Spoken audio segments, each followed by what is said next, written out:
Willkommen zu einer neuen Folge vom Home of Triathlon. Heute geht es um den Startsprung. Und wie ihr das macht, wird euch Alex Grave, unser Coach, zeigen.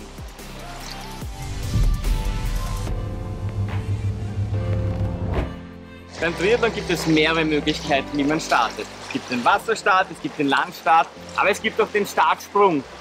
Viele Athleten haben am Anfang so ein bisschen Bammel. Wie geht denn der richtige Startsprung? Bin ich zu flach? Bin ich zu tief? Worauf muss ich achten? Oder rutscht einfach die Schwimmbrille runter. Und wie mache ich das am besten? Das wollen wir euch heute in diesem Video erklären und vor allem zeigen. Dazu wird euch Alex die einzelnen Schritte vom Leichten ins Komplexere darstellen. Was müsst ihr machen? Wie könnt ihr beginnen? Auf was müsst ihr dann halt auch achten? Thema Schwimmbrille, was du gerade gesagt hast. Und wie kann man dann langsam sukzessive so aufbauen, dass ihr den perfekten Startsprung schafft.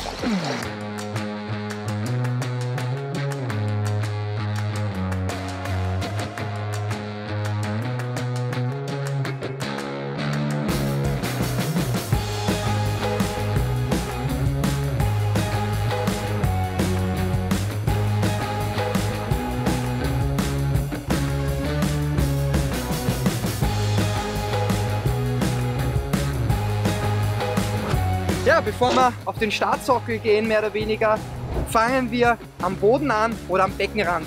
Weil meistens die Höhe und dazu resultierende höhere Geschwindigkeit, die ich erreiche durch den Startsprung, muss ich mal klein beginnen.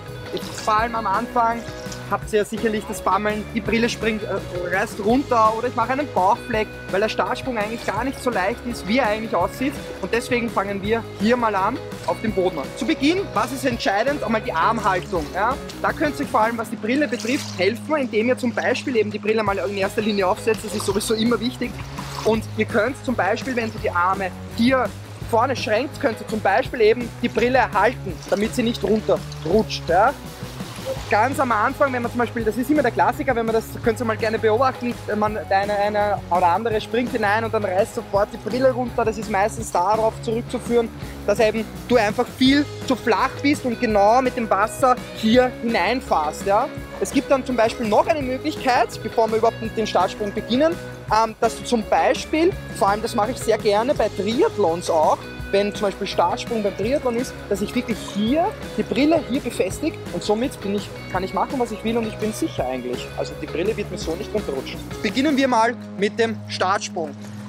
Ganz simpel, es gibt zwei Möglichkeiten, wie ich eigentlich das Ganze beginnen kann, wie zum Beispiel bei einem Sprint, Startsprung oder Start mehr oder weniger im Startblock, dass ich mich eigentlich hier so herstelle, ja, und schön nach vorne gehe.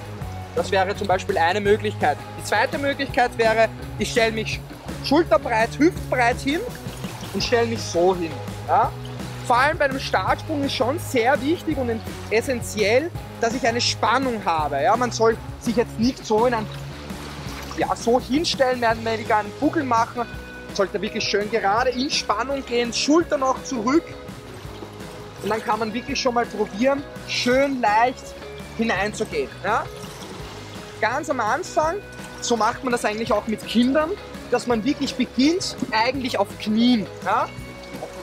Dass ich mich hier hinknie und dann versuche einfach einmal ganz nach vor zu gehen und dann wirklich einfach einmal hier hineintauche.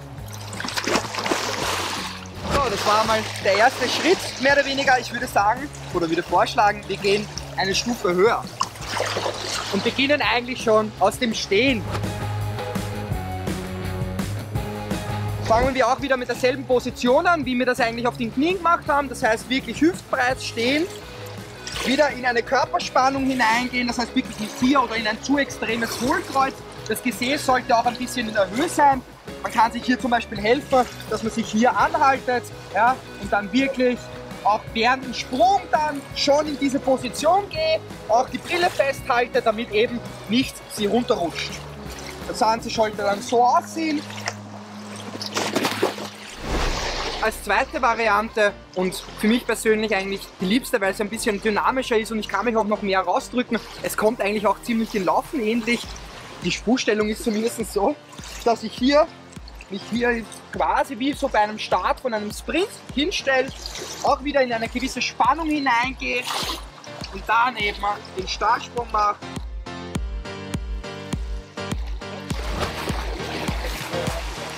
So, und nachdem ihr das ein paar Mal geübt habt, würde ich sagen, wir machen den größten und nächsten Schritt. Wir gehen auf den Startsockel.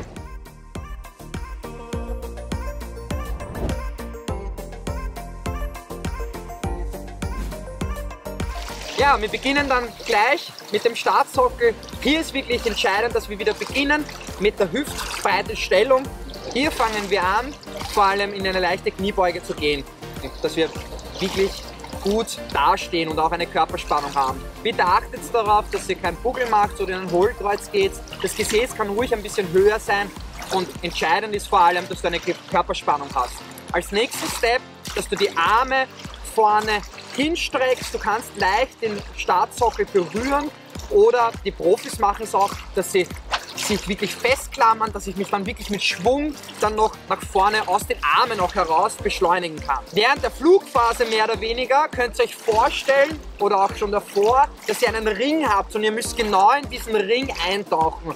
Das könnt ihr euch visuell vorstellen, das mache ich auch sehr gerne, weil es einfach dann leichter ist, den perfekten Winkel auch teilweise zu erwischen.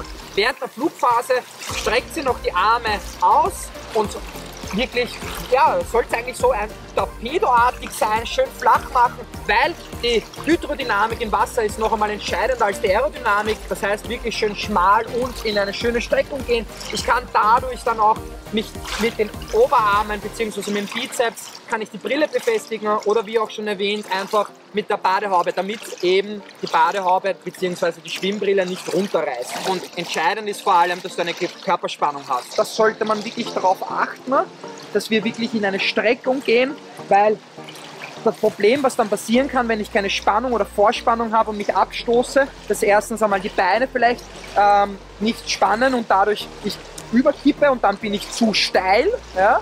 Und wenn ich zu steil in eine Spannung auch gehe, kann es passieren, dass ich zum Beispiel einen Bauchfleck mache. Deswegen habe ich euch den Tipp zum Beispiel gegeben, stellt euch vor, wenn ihr oben steht, einen Ring und ihr müsst in diesen Ring perfekt eintauchen, damit eben das nicht passieren kann, weil der Abstand ja auch entscheidend ist.